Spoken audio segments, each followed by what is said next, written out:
নিম্ন আয়ের মানুষের জন্য আবারও ট্রাকে পণ্য বিক্রি কার্যক্রম শুরু করেছে ট্রেডিং কর্পোরেশন অব বাংলাদেশ বা টিসিবি। এবার 2 লিটার তেল, 2 কেজি ডাল ও 1 কেজি চিনি নিতে পারবে ভোক্তারা।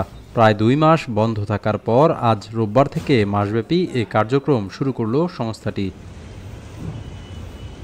ঢাকা মহানগরীতে 60টি ভ্রাম্যমাণ ট্রাকের মাধ্যমে 10 আগস্ট থেকে 13 সেপ্টেম্বর পর্যন্ত মোট 30 দিন এই বিক্রয় কার্যক্রম চলবে।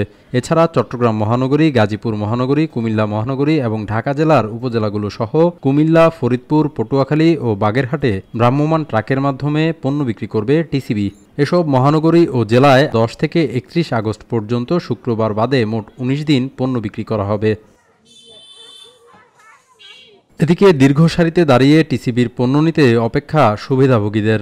কেউ বলছেন এমন উদ্যোগ চলুক বছরব্যাপী, আবার কেউ বলছেন তেল, চিনি আর ডালের সাথে যুক্ত করা হোক চাল।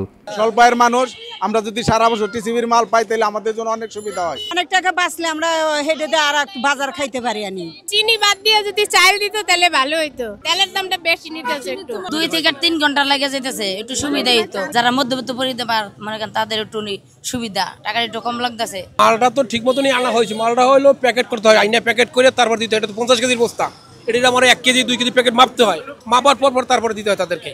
ভোক্তাদের মাল দেরিতে দেওয়ার অভিযোগ অস্বীকার করলেন বিক্রয়কর্মী। আমাদের প্যাকেজ হয়েছে মোট 450 টাকা।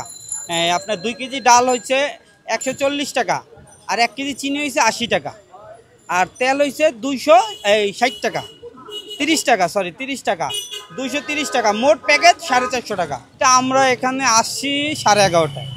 11:30টায় আসছি। এই যে 50 কেজির একটা বস্তা চিনি, 50 কেজি 1 কেজি করে মাপতে হয়। তা আমরা মাপবো, তারপর তো দিব। আমাদের মাপার আগে তো আর আমরা দিতে পারবো না, আমরা টোকেন দিয়ে দিছি, তারা সিরিয়ালে দাঁড়ায় রয়েছে, আমরা মাপছি, এখন দিতেছি। নিম্ন আয়ের মানুষের জন্য টিসিবির এই উদ্যোগ প্রশংসনীয়, তবে নির্দিষ্ট সময় অন্তর অন্তর হলেও এমন সেবা নিয়মিত চায় সুবিধাভোগীরা। আবির শিকদার, সদ্য সংবাদ।